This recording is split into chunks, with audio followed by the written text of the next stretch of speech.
तरुआ भेले, ई कोबी तरुआ भेल, ई केला के तरुआ, ई आलू के तरुआ, ई कोबी तरुआ, ई बैगन तरुआ, ई परवल के तरुआ, ई पापड़, तिलकोर, ई सब गोटे के भरफोरी के भार देखा रहल छी से बुझ लियो मिथिला के छै। ई पापड़, तिलकोर, ई तिलकोर तो बड़ प्रसिद्ध छै मिथिला के ने, ते तिलकोर एकदम जरूरी छै। ई सेवई भेलै, आ ई दालि वाला पूरी सेहो प्रसिद्ध छै। दालि वाला पूरी के सेहो बहुत, आ किछ में प्याज त्याज नहीं पड़ल छै, किया त काल्हि एक संझा छै, सब गोटा के खाय के अधिकारी छथि। धन्यवाद।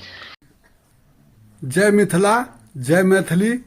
देख लियो ई भार जा रहल छै भरफोरी के, एहिमे रंग बिरंग के सामान होइ छै।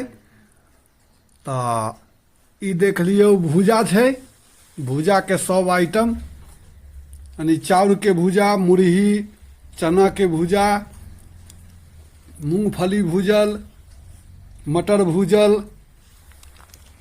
दाल बूट, आ ई मकई के भूजा, सब मिला जुला क से ई भार जा रहल छै समधि खे ओहिठमन। तो मिथिला में तो यह होइ छै, मिथिला में बहुत रंग के विध होइ छै, जे संभव छै से भ रहल छै, सब गोटे देखिए रहल छियै। तो हम ललित नारायण झा, जय मिथिला, जय मैथिली, धन्यवाद। ई भार के वीडियो केहन लागल से सब गोटे कमेंट में कहबै। धन्यवाद।